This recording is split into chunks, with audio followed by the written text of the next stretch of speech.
Hello everyone, this is Matt Stratz here today with a video covering free agency for your franchise mode. Now the first thing to understand when covering free agency is to try to understand the difference between the two types of free agents in the NHL.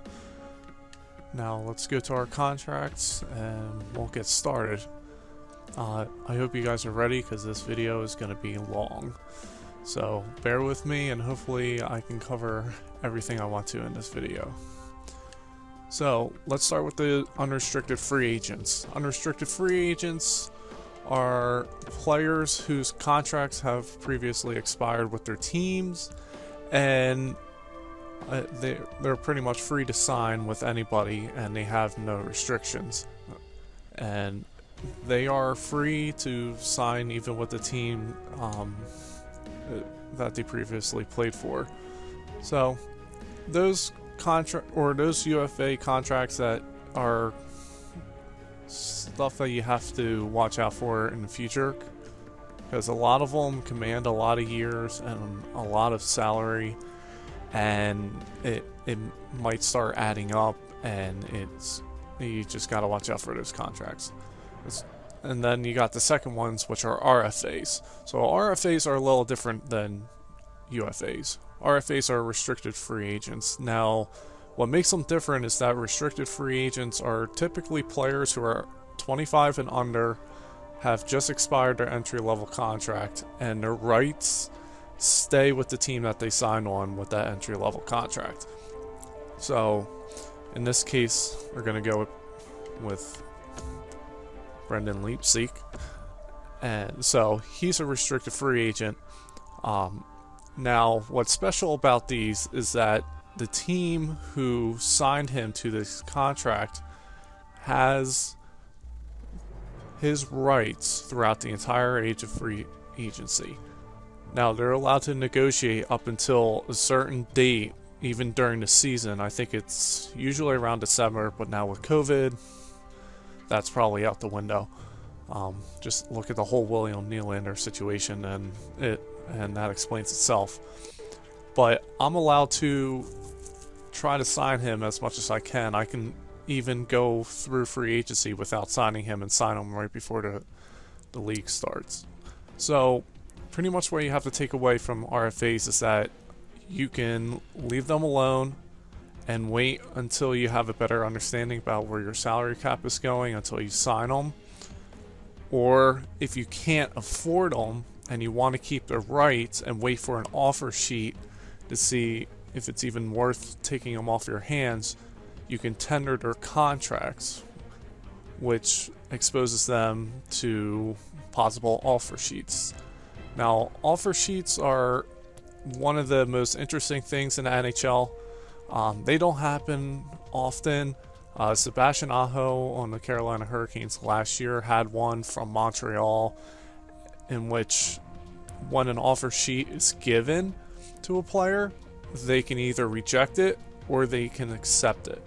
If they accept it, the team that has their rights must match it, or it goes to the other team who offered the contract. Now, if you choose to accept the offer sheet, that's fine. There's compensation, which if you go to my website, I'll link it down below, has all the compensation for it. It just depends on what salary is given. So like Sebastian Aho, I believe he was looking, or Montreal offered like an $8 million contract to him, which the Carolina Hurricanes are like, sure, that's fine. But if Carolina decided not to match it and say, oh, like, can't afford him, he's yours, Montreal would have compensated Carolina with a first, second, and third round draft pick. Now again, those offer sheet compensations can be found on my website. I'll link it below. And now that we kind of have a better understanding of what's going on, hopefully that was clear enough for you guys, we can try to start diving into our roster. Now, expiring contracts are easily one of the most interesting things you can do with, or you have to deal with your team. A couple things to watch out for. Obviously the number of contracts that are expiring, because you got to make sure you have enough roster space on your team, or else you're going to get screwed over. And then obviously whether or not they want an extension. Now, if we go over, it's this column. So this gives you a very advanced heads up whether they want a contract or not when they want an extension. Now, usually you can do one during the season, which I like to do personally, because it's cheaper and it just makes the process go so much smoother during free agency. But now, since I came off the expansion draft, it's kind of going to be a pain in the butt. But usually when they want an extension, they will either sign, or they have a high likely chance to sign, and they might sign for less money or exactly their asking price.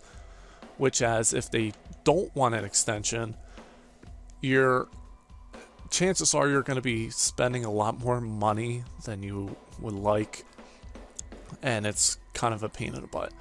So when it comes to signing these guys like Matt Duchene, those top tier core pieces that you need, try not to go 1 million over. 1 million over is your limit. So if I go to Matt Duchene right now, he wants a 7.875 contract, which is not bad actually. So I want to give him more than exactly 1 million over that. Now, guys are in the lower tier, like Brent Connolly in this instance, Brandon Leipzig, Pontus Ahlberg. I wouldn't spend more than 500k more than what they're offering. So Brent Connolly, let's see what he wants. He wants 2.375. If the highest I'll go is 2.875. If not, move on. Signing free agent contracts. Now I know these are on my team already, but free agent contracts are often the problem that most GMs have. It's like a bidding war, and you end up spending a lot more money than you want to, and you kind of forget about your core players if you don't watch out. So that's one thing. So I already talked about signing to extension if possible during the season. Normally I try to go after RFAs first, try to see if I can work my way around. This is a little trick that I've tried, is tendering a contract to the RFAs. Now the issue is that when you tender a contract for an RFA, I think they get a 10% raise. You guys can look that up. I can't remember exactly what it is, but they usually get a certain percentage additional to their contract. So if they were making 1 million, they automatically get at least 1.1 the next year if it's 10%, if that number's right. I could be wrong.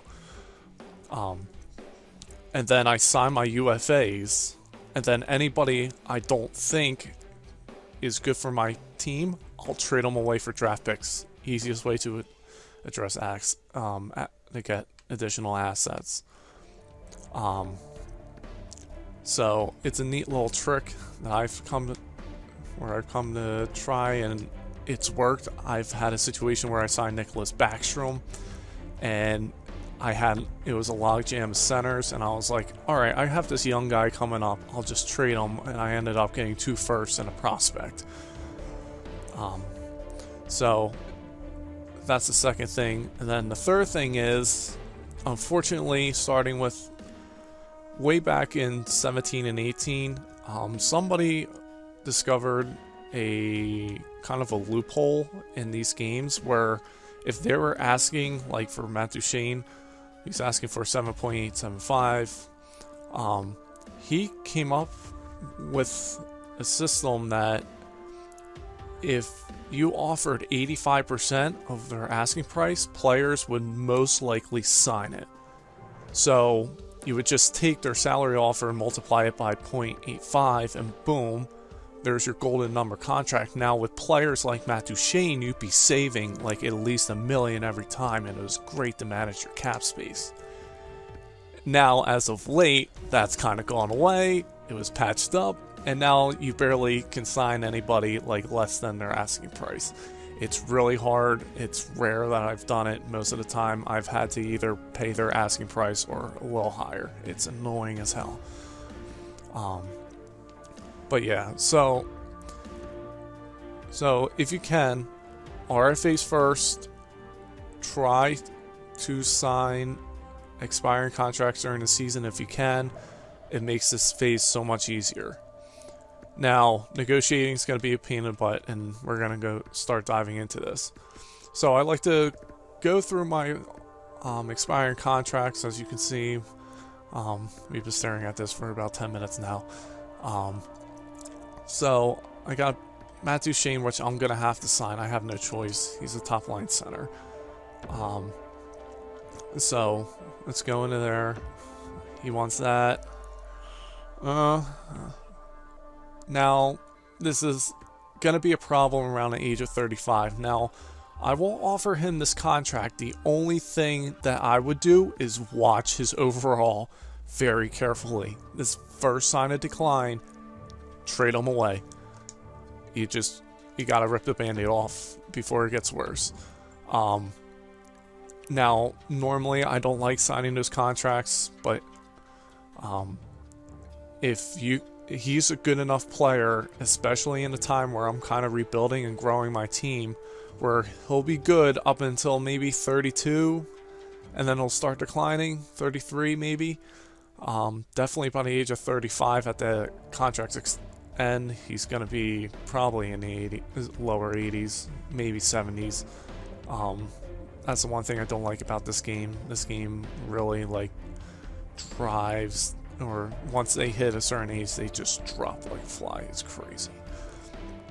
So, like I said, normally I don't sign those contracts, but for him, for right now, what I need, he's 28. He's going to be good for at least 3 years. That'll give me time to develop my prospects in order to fill up his eventual hole when I have to trade him away. Derek Brassard, let's see how much. Actually, I should be paying attention to cap space. That's another thing you need to figure out or pay attention to. Now I have 34, if you can see down here, down at the bottom of the screen. Matt Duchene just commanded almost 8, so I'm probably down to 26. Let's see what Brassard wants, and he wants 4.3, and that is way too much. I don't think that's gonna happen. He's pretty good, but that's too much, especially at 31 years old. He's fast, he can shoot. It sucks. So we're gonna come back to that. Actually, I wanted to look at this. So I just first take a look at all my expiring contracts, and then I'll go position by position in order to make sure I'll have enough players. This time around, I think I'm gonna pretty much have to sign everybody. That's a great contract. Why not? Jeez, Harlock, I like him. Why not? Lower guys, now, and this is another thing. I'm sorry, I'm jumping around. It's just a lot to try to process and to condense. But if they're like 78 overalls and they're offering, or they want like a two-way contract, if those rules I told you about, like 1 million over for top tier and 500k over lower tier players, that goes out the window because they're capped at 925k. So sometimes I'll just max them out and go 925k like Oscar Lindbergh here. Sure, I don't care. It's a two-way contract. Worst thing that happens, they get sent down to the minors. It's not bad. Those guys I don't really worry about until I get more players in my system and I get too many players in one position. Marcus Johansson, let's see how much you want. God. Okay, Michael Furlan, that's a decent contract. I'll try to sign him at 2.5. That's okay. That's an okay contract. I have no problem signing that. Brandon Leipzig, he wants... Okay, that's not too bad. And then... Okay. I'll just give him $1 million just to be nice. Yeah, so... A lot of those two-way contracts don't really go towards your cap space since they'll be in the AHL. That's another thing you have to keep in mind. It's not a big deal. You want to pay attention to those one-ways and start deducting that from your cap space. I'm probably going to have to sign for Connolly here. That's a lot for his services, but that's another contract I would not sign, even though he's 27. Again, this expansion draft kind of puts you in a tough place at first, where now that contract, if I had a fully developed team 10 years down the road, I would get rid of this guy. He'd be gone. But since I'm starting out, your hands are kind of tied. So you have to sign him. Zach Aston Reese, not bad. Now, even though I'm a Flyers fan, I do like Zach Aston Reese. I've had him on a lot of my expansion teams, and he's been pretty good. I've had him on the fourth line, and he's a really good grinder. All right, defense might be a problem because... Oh wait, there's not a lot of people expiring. Okay. And there's Tenev. I definitely want to sign him, but right now we're going to work on expiring contracts only. When you're doing this re-sign phase, make sure you sign whoever you want first, and then work on those drafted players. That's a steal. I'm gonna do a video covering like bad contracts in the future, especially with like rebuilding teams as an example. I'm hoping to do it with San Jose. Try to go through the roster and explain to you guys like what's a good deal. I do have a structure on my website that shows like the lines and how much money. Now he's going to be a third pairing defenseman. Now usually they are asking for $2 million because defensemen ask for more. 1.5, he's a steal. I'm going to take it. Can't argue that. All right, goalies. Now, this is going to be interesting. It just depends on... I would like Robin Leonard to be my starter. He doesn't want an extension, so he'll probably want more money. And that's actually not too bad. Usually with 85 overall goalies, I try to... there's really not really a money limit. But you want to kind of, it's hard to explain. You kind of just want to give them a realistic number. You don't want to give them something that's insane. Now that I just realized I was going to sign up to a 5-year contract, which is fine. Again, I'm in a bind. I need a starting goaltender. If I get Leonard and Markstrom, that's a perfect 1-2 punch, and I'm set for goaltending until my guys down here at least can work their way up. Again, those contracts I like to keep track of, and as soon as they start declining, boom, trade them. Trade them while their draft value's high, or their trading value's high. Get draft picks, get prospects if you can, back for them. So I offered 13 contracts. Now what I like to do is give everybody an initial offer on that first day, and then advance the day, see where we're at. So let's see what we can do. Let's see who signs.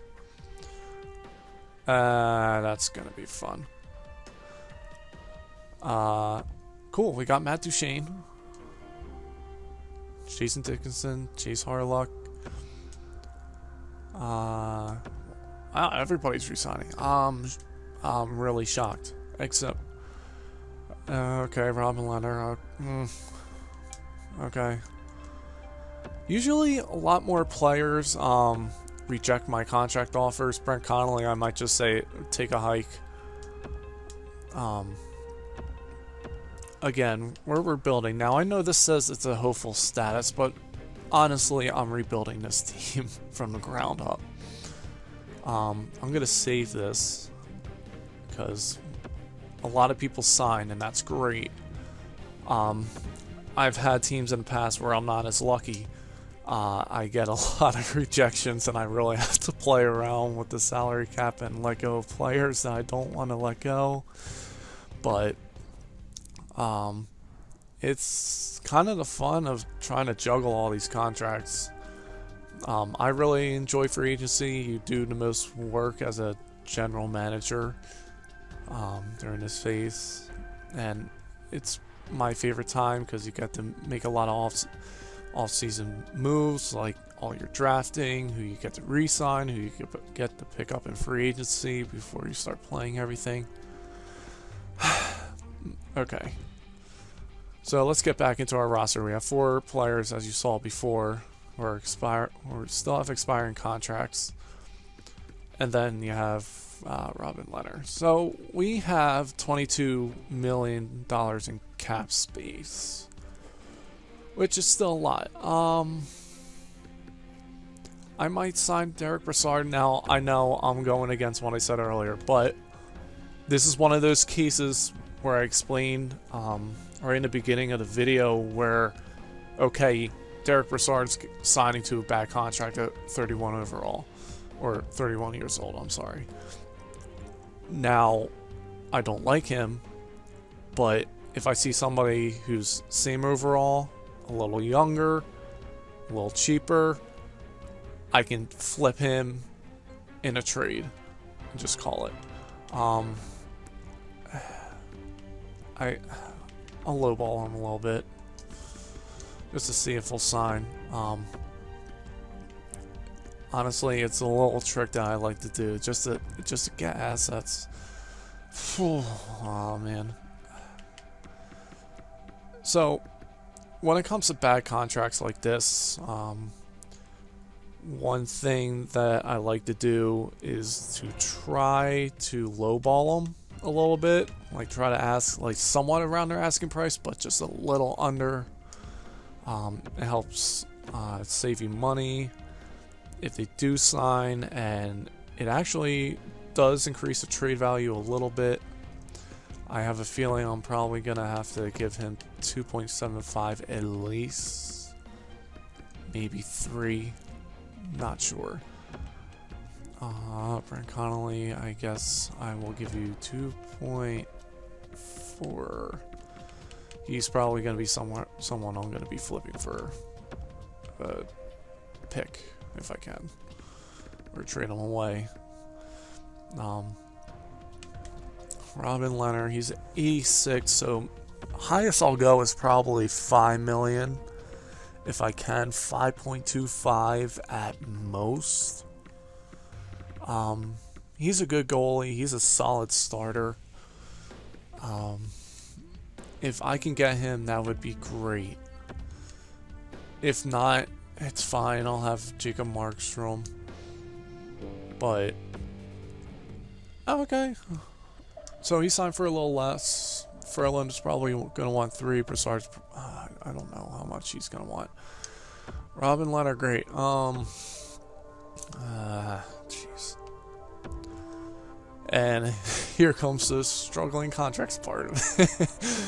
I'm sure you guys have had to deal with this in the past. It's one of the most annoying things.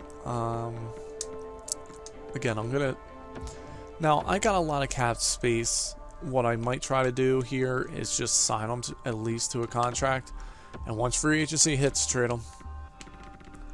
Because I don't want these contracts. I wanted to see how much term.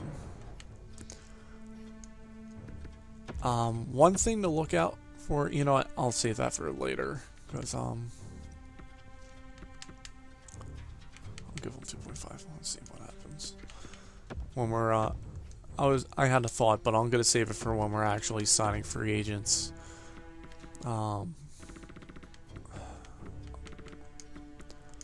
me try to see if I can get these guys signed, man. Jeez.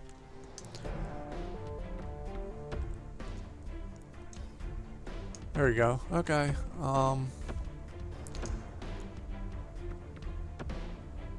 So I have 12 million left. I'm gonna be right up against the cap, which is kind of, and that's gonna suck.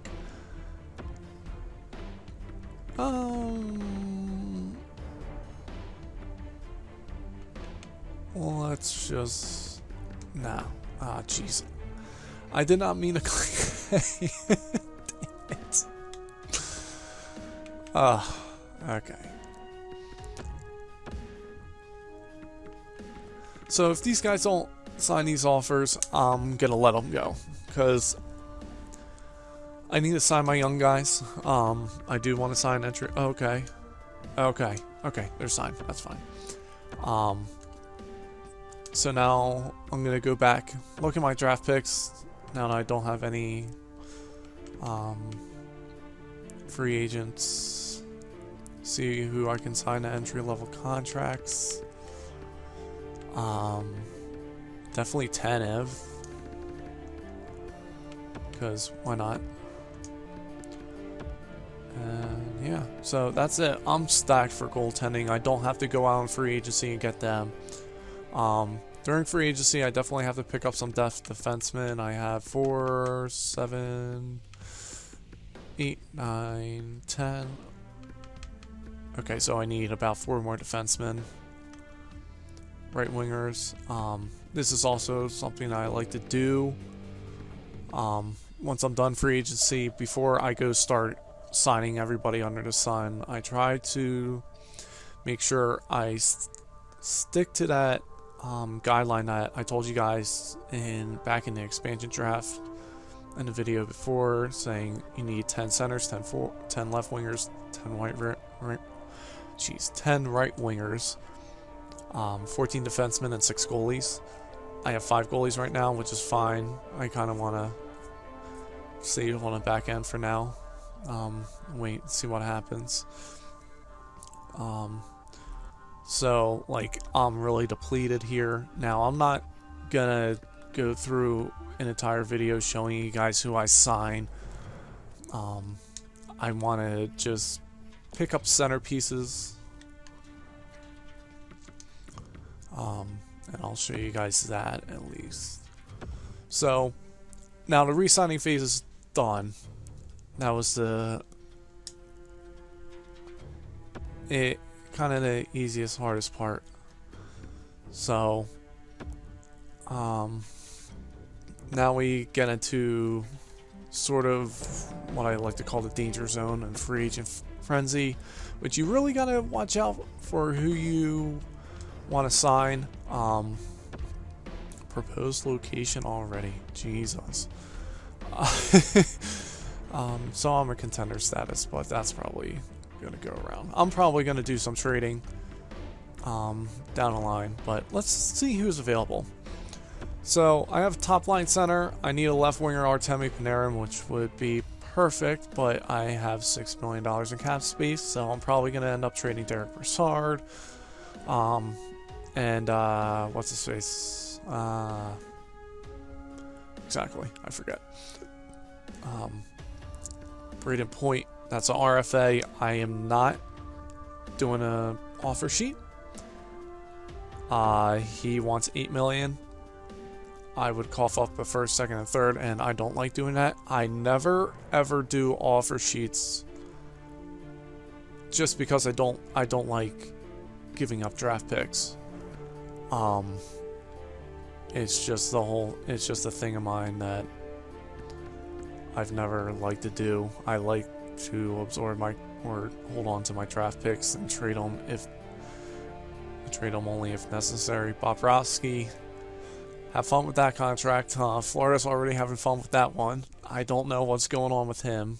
I thought Florida's defense is okay this season, but he's just doing bad. Jacob Trouba would be a great guy if he wasn't An RFA, Ivan Provorov. There he is. I'm surprised they didn't sign him yet, but he signed in reality though.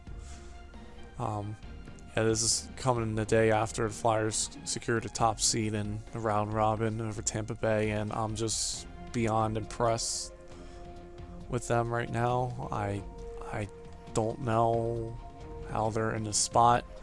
Being a Flyers fan, you're kind of always like, oh, they're gonna blow a lead or disappoint me somehow, but they keep winning. I don't understand. But so let's get back to signing free agents. So goalies, like I said, I'm not gonna worry about. I got a Markstrom Leonard duo, which is really good. Centers, I have a top line center. Left wing, I need a top line left winger. Panarin, I can't afford right now. When you're looking for guys, there's a lot of stuff you need to look out for. One, you need to look at obviously what they want per year, how long they want, their overall, obviously, the role, just to try to see like what you're looking for. This case, I'm looking for a first line center, so boom, he fits it. Their age, and then the most important is the teams interested. This is where free agency is kind of a pain, where the more teams are interested in a player, the more likely you're gonna spend a lot more than you want. Panarin, since there's one team interested so far, at that price, I would go 875. I would like to. It's hard because you only have one shot to get them. I would offer 8.5, but I think it's too low. I would go 8.75 or just offer him $9 million straight up. Now it's a 7-year contract. It's gonna expire when he's 34. But again, if you're gonna sign these contracts, kind of like that top line. Oh, sorry about that glitch. I just saw that. It's that rule of kind of the bad contract kind of goes away. It's really the second through fourth line. So on your defense, it's anywhere from the second to third pairing. That rule kind of goes out the window, where you can kind of spend what you want at whatever age or year you want it. Just pay attention down the line. As soon as they start regressing, you have to trade them. It's going to save you so much, because then if you wait a year... Now, if you're trying to get a Stanley Cup, okay, you can wait a year or two. But if you're not gunning for one, and he's showing signs of decline, and you wait until he's 80 overall and he has a $9 million contract, nobody's going to take it. Honestly, you just got to be smart with a lot of these contracts. Right wingers, they're severely depleted on my team, so I would not go for Justin Williams because he's 37. Richard Panik, I would go for Brock Besser if he wasn't a restricted free agent. Max Zuccarelli wants a 4-year contract. That's too much. Yeah, I would not get those. So let's do this. Let's go back to our contracts. Let's try to trade away real quick Derek Brassard. One thing that I really like about this game is this trade finder. It is perfect. It makes the trading process go so much faster. So I really can't say enough about it. All you do is select a player. Oh, no trades found. Great. So that's not a good sign. Let's see if Marcus Johansson's... jeez. Okay, so in that case, when you can't find a trade, you're kind of going to have to bite a bullet. I do want to do a trading video. I guess I'll just go through this quickly with you guys if I can find them real quick. Boston, okay. Let's see who they're willing to give up. And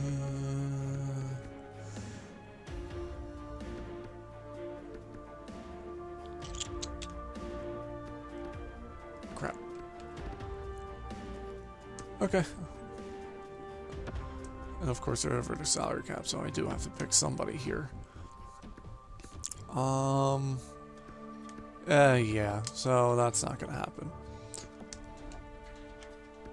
Alright, so what I would do in this situation, I'm not gonna let you guys sit through this because this is already a half an hour long video. Right now, I would focus on trading Derek Brassard, and Marcus Johansson. I would take a look at my defensemen, maybe try to trade one of those guys, because gotta make some room for some depth. So, yeah, maybe not. So, I would definitely trade those two guys, make some room. So what I'm gonna do, I'm not gonna show you guys here. It's just assign some depth guys. My right wing needs a lot of help, so I'm gonna sign Richard Panik.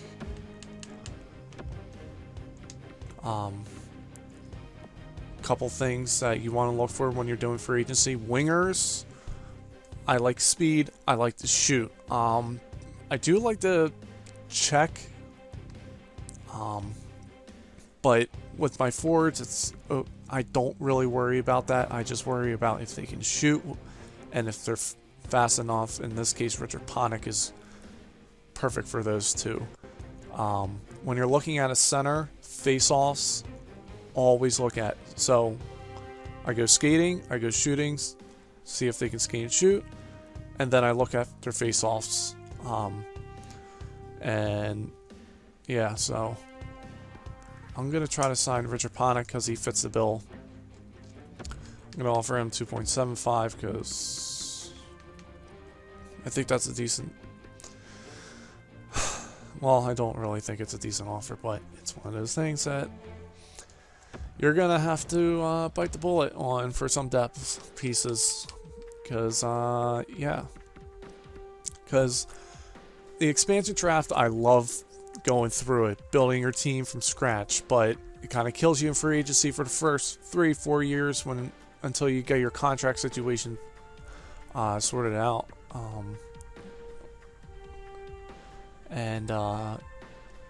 Yeah, so free agency is gonna suck for the first 3 years if you do it from a rebuilding standpoint. But yeah, so a couple things to try to think about. I think I touched on everything I wanted to touch on. I do want to show you guys at one point. Maybe I'll advance this once I sign everybody and get my picks going on, or my roster filled out, is down the line show you guys, okay, like, this is my team, I have all these needs, this is what I need to assess during free agency, and this is what I should do. Again, because of the expansion draft, this is where free agency is pretty much going to be like a fill up the roster sort of thing. But things to remember when you're doing free agency: you got to watch out for those bad contracts, they will bite you. 2, if you're going after restricted free agents, be prepared to cough up an offer sheet. You might be coughing up a lot of picks, especially depending on their salary. You gotta watch out for that. 2, you only try to do, unless they're those top pairing, top line players, try to do short-term contracts, because the free agency is kind of supposed to be a band-aid. It's not supposed to be a long-term solution. It's just a band-aid for the short term. But if you do sign a long contract, make sure you pay attention to it and you trade them for sign and decline. So those are some of my notes that I like to do, and like I said, I think I covered everything I wanted to talk about. I'm more than willing to come back to this and show you guys later a more developed team and what to look for once you have that developed team. But with the expansion draft, you're kind of in a bind where you're kind of signing whoever you can sign once you're coming out of the expansion draft, and then you're kind of just filling in the holes with players during free agency. So with that said, I hope you guys enjoyed the video. I hope this helped give you guys a better idea of what to look for, who to sign, and give you a better path during free agency. So with that said, please like and subscribe to this video for more content. I'll put a link to my website for more explanations in the link below, and I will see you in the next video. And I am thinking of doing a Seattle Kraken expansion draft. In reality, I'm kind of going through the rosters right now and kind of seeing what I can do, so I'm hoping to do a video for you guys with that. And like I said before, I'll go next time I do this, I want to do a rebuilding video. I think the San Jose Sharks would be perfect to try to identify good contracts, bad contracts, and who to get rid of, and also try to do a trading one. Alright, so with that said, I'll see you guys in the next video.